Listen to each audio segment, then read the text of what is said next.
So before starting this video, I want to give a disclaimer over here that everything that we say in this video is our own thoughts, and we are not collaborating with anyone. This is not like a collaboration with Manipal University or any of the organization or companies that we work for. These are our own pure thoughts. Hi everyone, welcome to a new video. This is Nishma from the Millennial Lifestyle Fix. Today we are going to talk about Doctor of Pharmacy and the scope of it in India, and I have with me Dr. Roshan Blake, who is my friend and senior from college, and he's going to talk to you guys and we'll have an interview style video so that I can help you guys out.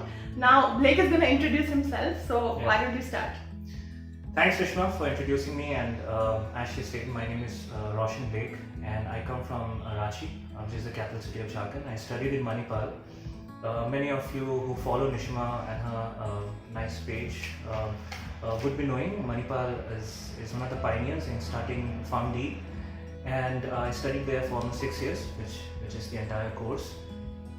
And I got right into through the campus placement into a very good MNC, and I started working for regulatory affairs. Although initially I was more inclined towards the clinics, but there is a certain stigma and taboo attached when you work in the clinics in the community, which has not yet been completely removed from our society, and people look at you from a different angle. So I made up a decision of joining the company and going ahead with it, because I did my own research about the course and the structure, and I really liked it. And also I understood that the developed nations and the Western countries and the European countries already had such programs which basically prepares you for both the company and the clinics. However, I got inclined more towards a company because of the profiles and the dynamic scenario it gives you, and you don't really stay stagnant in one post, and you have a variety of options to grow. But the hurdle which I faced was selecting which job profile I need and what are the profiles which are basically the companies have. The number one thing is what a lot of freshers and a lot of college people don't know is the job profiles have been shifted now to India from the developed nations is because of the cost factor. The cost factor attached to it, that they can pay you of course in rupees and not in USD or euros, and it's cheaper for them to have the same quality work, because Indians are quite talented in that, and they can also communicate well because of the English speaking community. And the job profiles were basically outside in the Western countries, and now it has come over. So there's a boom in the pharmaceutical industry with respect to more options and opportunities. So passing out with a degree like this will definitely help you get through it. It might take some time because of the population, because of the crowd. Imagine if there are thousands of people for a post applying every day on a platform. Definitely it will be a little tough to do it, but so far I have known most of my friends and seniors and juniors have got the job. So Nishan, do you have? Yeah. So thank you for that introduction and giving our viewers an insight. So for those of you who are not from pharmacy backgrounds or aspirants, I'll just tell you briefly. So the course that Blake has done is called PharmD, which is Doctor of Pharmacy. It's a 6 years course in India, and it's supposed to be equivalent of US. And the way it has been organized is that if you get a PharmD degree, the idea is that it will be an equivalent for US, so you can go there and work or pursue your further studies. And what I have done is masters in pharmacy. So I've done bachelor's, which is 4 years, and then 2 years for masters. So I have also done 6 years, and he has done Doctor of Pharmacy. And in India, once you complete your like PharmD course, you have the title of having a doctor attached to your name. So that is what this course offers. And now I want to ask you, Blake, why did you choose PharmD in particular and not like MBBS, dentistry, or like B.Pharm and M.Pharm? It was not really a very, how should I say, chance, or it happened by some luck or something. It was a conscious decision that I would take up pharmacy or MBBS, and I had almost got into MBBS in a very nice college. Most of you might be knowing St. John's Medical College, Bangalore. And then I also had a good ranking in CMC Ludhiana, which is a Christian Medical College, Ludhiana, and unfortunately the seats are very less compared to the number of students sitting, so I had to make a choice between that and this college in Bangalore. When I came to Bangalore, I sat for the interviews. In the end, I didn't get through in spite of my dad also being from the same college. There are a lot of things which happen under the table and which happen behind the door, which we don't understand really. But then I knew that even taking a course like pharmacy will give me an edge to join companies, which eventually was my agenda. The reason is that I have a weak thing for the blood. I cannot see bloods and I cannot go into the surgeon wards and all those things. And I realized that it's even stronger. The feeling is even stronger when I started my internship and started for the clinics when I did PharmD. I could not just tolerate the smell of formalin or whatever the wards have. But at the same time, I like the drugs, the chemistry, the mechanism of actions, the research behind it, which is done, the drug discovery process. That was the number one motivation. The second one was that this course is well established outside. Although the government did not really start it for its own citizens to go out, but it gives you a very good insight into the drug discovery and development process. And yes, that was my main agenda or my main focal point of taking up this course. Okay, yeah, that's really good.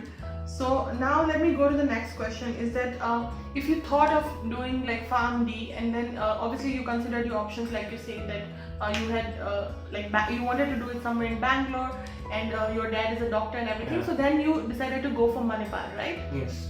So how was your initial experience? Like when was your first year? So my first year was 2011 and 2011, yeah, right? Yeah. So in India, no one takes up pharmacy over MBBS, but desperate situations call for desperate measures, and it's not a bad option really. In fact, if you see the profiles which you get after doing pharmacy is way more dynamic than an MBBS profile. And my first thing when I went to Manipal was nothing is free over there. You only get rainfall and fungus as free, which comes at a part. That is true. But what you do get after passing out is a very good internationally recognized degree, and the college supports you a lot for doing internships and externships outside. The alumni network is very strong, even though it's costly, but it's a trade-off and it pays you. It pays off well in the end. True.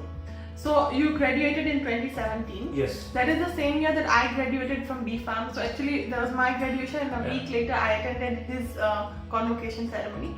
And so you've been working for now 3.5 years?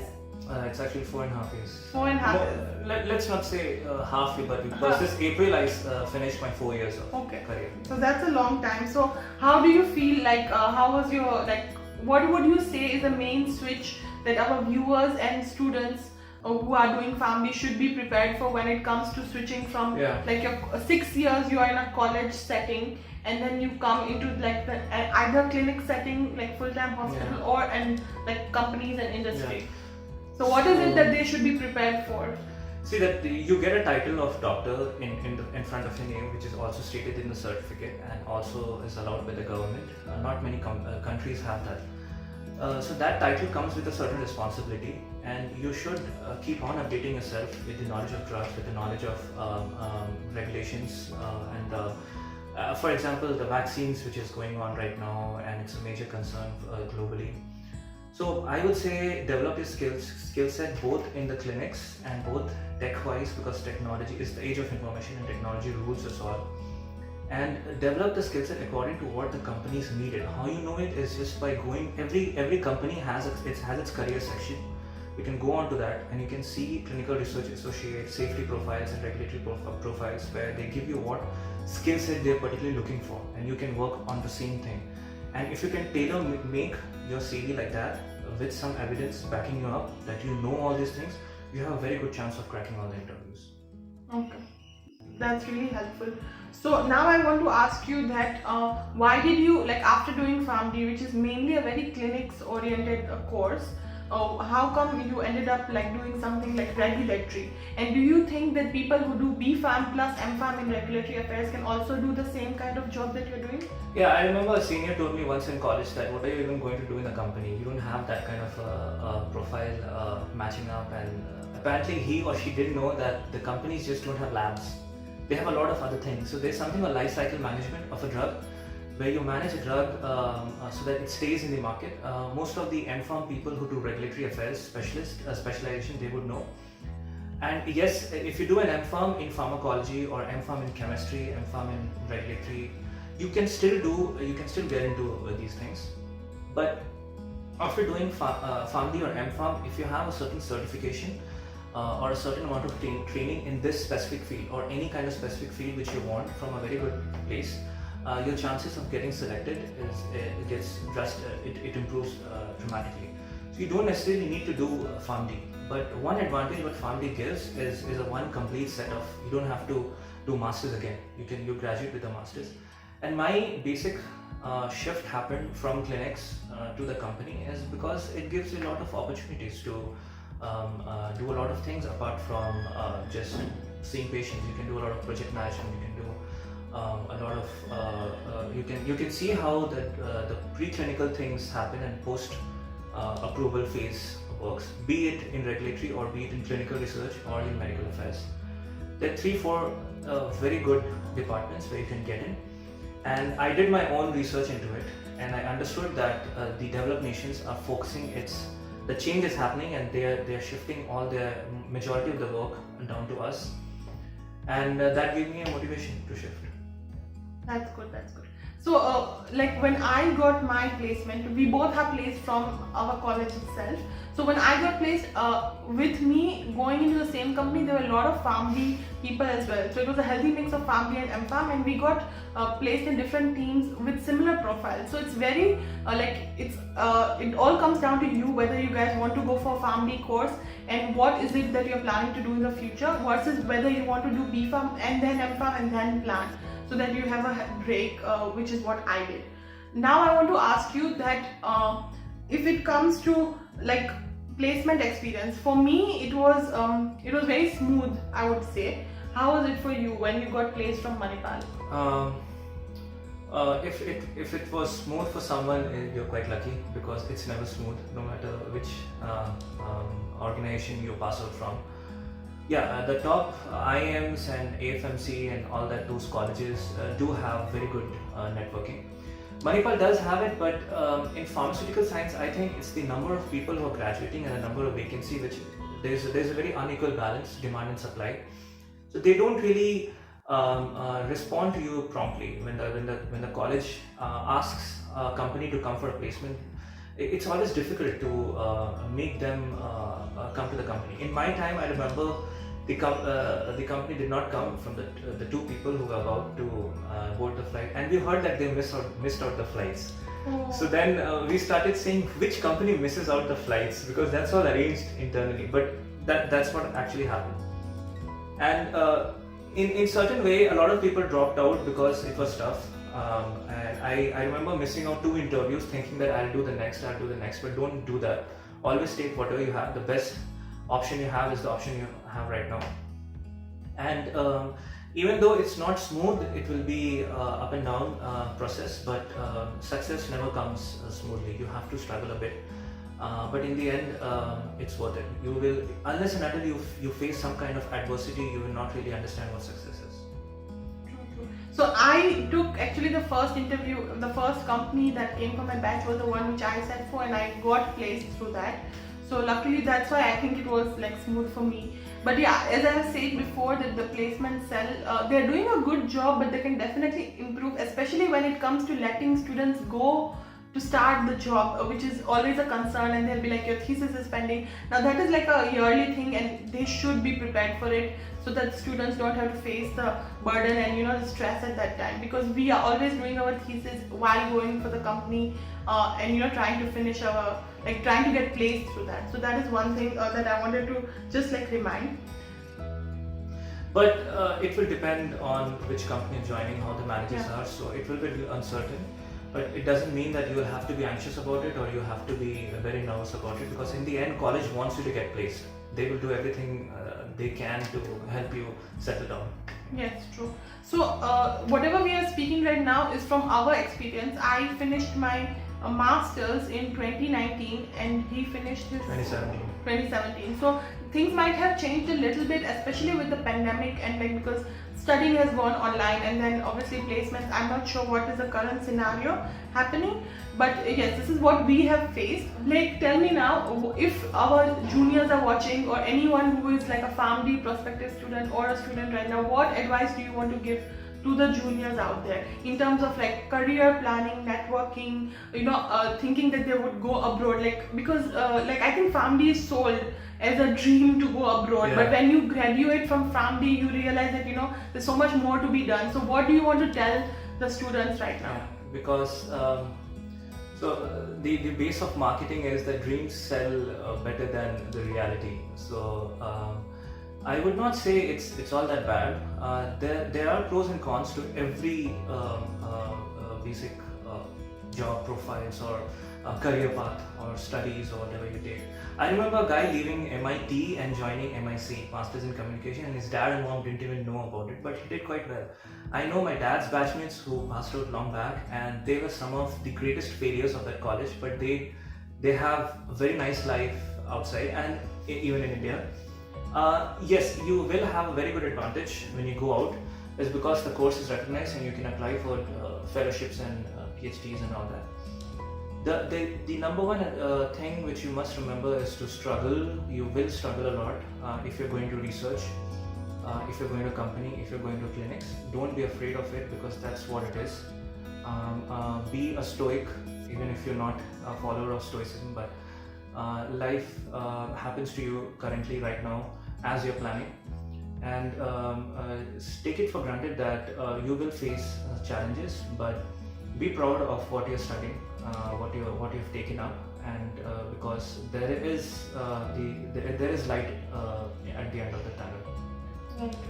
Yeah, so I will also say the same thing, because anyone who I know who went abroad after doing PharmD, I have seen those people always working, doing a lot of research. Like, this is beyond classwork, beyond everything that they expected. And unless, like, obviously if you have some relatives or someone who are like willing to like call you and stuff, that is a different story. But this is like someone who wants to do it on their own. There's a lot of research that you will need to do while you are a student, and like apply to universities. All of that is needed, and only those who have put in a lot of hours are the people who I eventually end up seeing that they are actually able to go. And it's not a must that you would go like the minute you graduate you would be like going abroad. You can maybe work for 1 or 2 years and then do it.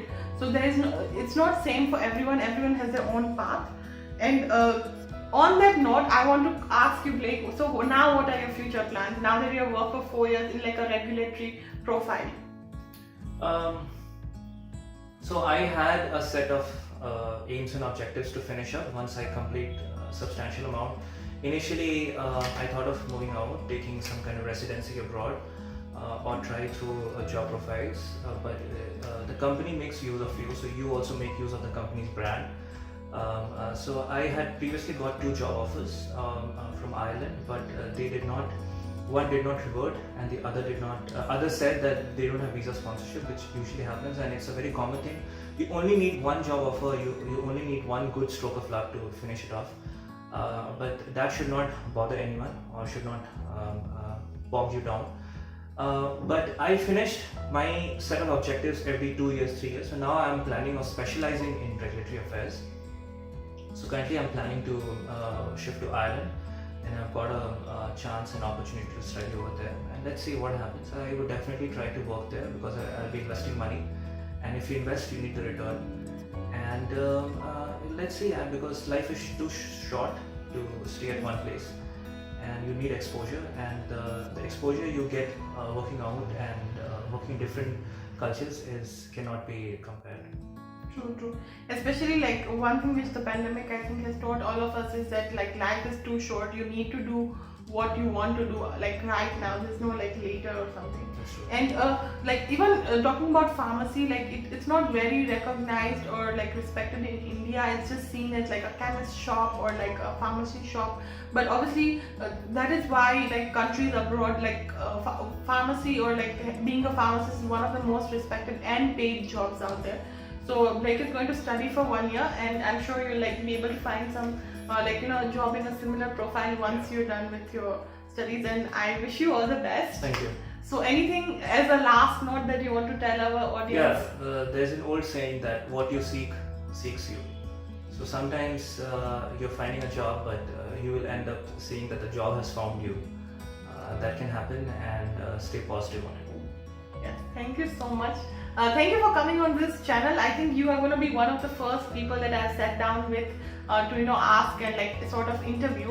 And thank you for that. And I'm going to link Blake's LinkedIn profile in the description as well as mine. So if you want to connect with him on a professional basis, you can connect with him on LinkedIn.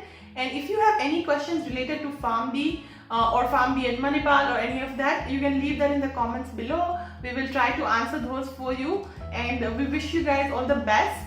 Don't be disheartened with the pandemic and like how you're going to pursue your education with all of that. I'm sure it will all work out. And yeah, I hope you guys enjoyed this video and found it useful. As I have said before, I will try to make a few videos related to academics or people who I know who are doing well or can help you guys. But this is not going to be purely an academic related channel. So, but I'll make a playlist. So I have already done a video on bee farm experience at Manipal. I'll link it up over here. And you can also find this video, and we will be doing some more videos in the future to help you guys. So I hope you like this one. Please be sure to like and subscribe to the channel. Also make sure to hit the notification button so every time I upload a video, you will be notified. And until next video, this is bye bye. Bye. See you. Guys. Bye.